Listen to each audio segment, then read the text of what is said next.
Seumur hidup saya belum pernah melihat dan mendengar radikalisme Kristen.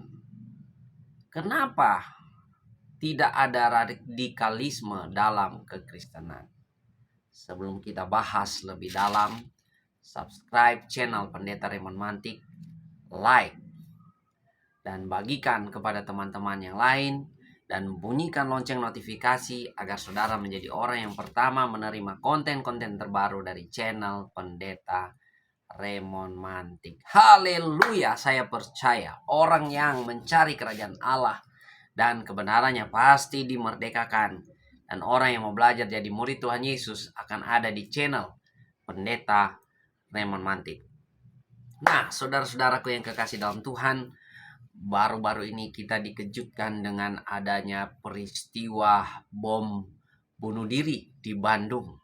Ya, seorang anak muda dengan begitu semangat, begitu giginya, dia rela untuk mengorbankan nyawanya dengan radikalisme ya. Dia membawa bom dalam dirinya, dan bukan cuma dirinya yang menjadi korban, tapi orang-orang lain di sekitarnya juga ikut menjadi korban. Dan ini juga baru-baru kita didengungkan dengan berita-berita di mana adanya intoleransi, di mana gereja HKBP di Cilegon yang sedang membangun dan jalan akses masuk ke dalam gereja itu ditembok oleh penduduk-penduduk yang ada di sana ya, entahkah itu penduduk sekitar ya, kurang jelas, kami juga belum mengetahui detail pastinya. Tapi ini yang membingungkan buat kita orang-orang Kristen yang ada di Nusantara, yang ada di Republik Indonesia. Ya, seumur-umur saya hidup, saya belum pernah mendengar ada radikalisme atau terorisme atau orang-orang yang rela bunuh diri dalam kekristenan ya, dalam kekristenan. Nah, kenapa hal ini terjadi? Tentu saja ini karena pengajaran dan spirit yang berbeda ya. Apa yang diajarkan atau semangat apa yang didengung-dengungkan oleh Injil dan Alkitab itu berbeda dengan yang lain ya. Jadi kita melihat bahwa dalam kekristenan nggak ada pendeta yang khotbah, yang ngajar untuk suruh membunuh, untuk suruh ngebom, nggak ada tuh. Ya, anak-anak kecil di gereja bahkan ya masih disuruh nyanyi, main, ya, menikmati masa kecil mereka. Ya, saya melihat kasihan ya anak-anak kecil di tempat-tempat yang lain ya, yang ngajar radikalisme agama, diajar perang anak-anak masih kecil. Ya, seperti darurat militer saja. Jadi diajar perang, diajar pegang senjata, dan diajar membunuh. Kasihan mental anak-anak sejak kecil sudah dirusak. Anak-anak muda juga yang belum jelas, belum punya pegangan hidup, belum punya kepastian arah tujuan hidup, udah dicuci otak untuk bom bunuh diri. Itu sangat kasihan ya. Nah, kalau di Kristen berbeda. Di Kristen kalau ada pendeta, ya jangankan ngajar membunuh, ngebom, pendeta aja yang berbohong, ketahuan berbohong, udah nggak pernah bisa didengar di gereja atau untuk mengajar ya. Pendeta apalagi yang mengajarkan kebencian. Jadi ada beberapa alasan kenapa di dalam kekristenan itu saya melihat tidak ada radikalisme atau pengajaran intoleransi. Bahkan dalam orang-orang Kristen kita disuruh menghargai, diajarkan untuk menghargai orang-orang yang berbeda keyakinan. Ya, makanya kalau saudara melihat slogan-slogan di tempat kita, khususnya di Manado ya, torang semua bersaudara, kita semua ciptaan Tuhan ya. Nggak ada agama yang Tuhan ciptakan dia lebih istimewa daripada yang lain, nggak ada. Semua manusia sama, itu bagi kita orang Kristen ya. Tapi bagi orang lain ya, merasa keistimewaan khusus ya, bahwa mereka ras istimewa, nggak ada itu dalam kekristenan. Kita sama ya. Jadi yang pertama, kenapa di Kristen itu nggak ada radikalisme, toleransi, terorisme dan sebagainya? Karena pertama, pendeta-pendetanya atau guru-gurunya, pengajar-pengajarnya tidak pernah mengajar hal seperti itu.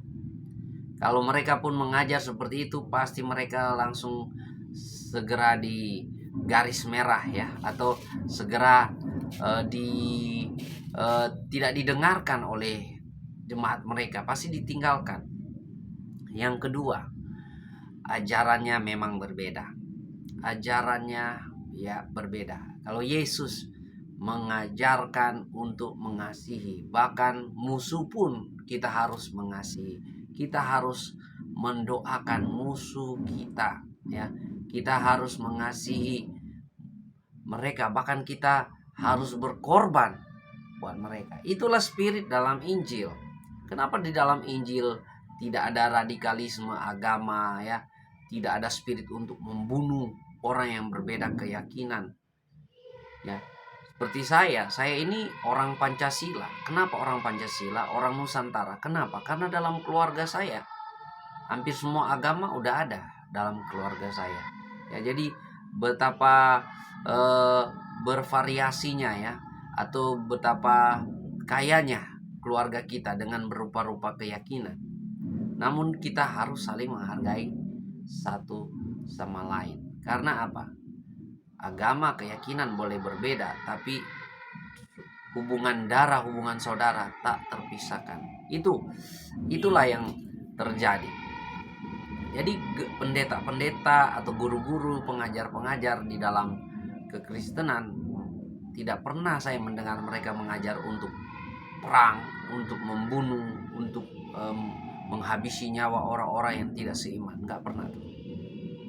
Nah, yang kedua, ajaran Yesus Kristus adalah ajaran untuk mengasihi musuh, mengasihi orang yang bahkan menganiaya kita. Kita berdoa buat mereka, sama seperti Yesus. Bahkan di atas kayu salib sekalipun dia berkata, Bapa, ampunilah mereka, sebab mereka tidak tahu apa yang sedang mereka perbuat. Dan alasan yang ketiga adalah apa yang kita sembah. Kalau kita menyembah Allah Maha Pemurah, Pengasih dan Penyayang, maka itu akan juga terpancar dalam diri setiap orang yang menyembah Dia. Dan kita menyembah Allah yang Maha Pengasih, Maha Penyayang, yaitu Dia sudah membuktikan kasih-Nya dengan menganugerahkan, mengkaruniakan anaknya yang tunggal, Firman menjadi manusia, supaya setiap orang yang percaya kepadanya tidak binasa, melainkan beroleh hidup yang kekal. Siapa yang kita sembah itu menjadi serupa dengan kita. Tuhan Yesus katakan, Bapamu adalah si penipu, si iblis. Dia hanya datang untuk mencuri, membunuh, merampok, dan membinasakan manusia. Iblislah yang menginginkan setiap manusia binasa. Iblislah yang menginginkan setiap manusia tidak masuk dalam kerajaan surga. Dan orang yang mengikut spiritnya iblis, ajarannya iblis, sama seperti dia. Yaitu apa? Membunuh, membinasakan, membumi hanguskan, menghancurkan. Beda dengan menyembah Allah yang Maha Pemurah, Pengasih dan Penyayang. Kalau Allah Maha Pemurah, Pengasih dan Penyayang, maka Dia mengasihi setiap manusia ciptaannya. Dan itulah yang terjadi di dalam Yesus Kristus. Jadi 3 alasan ini penting sekali, saudara-saudara. Ya, kalau ajaran-ajaran yang didengung-dengungkan dan Anda mendengarnya untuk mengkafirkan orang, membunuh orang yang tidak seiman dan sebagainya, ini ajaran-ajaran dari spirit-spirit yang seperti di Injil mengatakan bapa mereka adalah iblis. Oleh karena itu kita melihat ya, di dalam kekristenan tidak ada radikalisme dalam kekristenan. Ya, kita memang di dalam kekristenan berbeda-beda aliran, denominasi, ya, ada Katolik, ada Protestan, ada Pentakosta, ada Ortodoks dan sebagainya.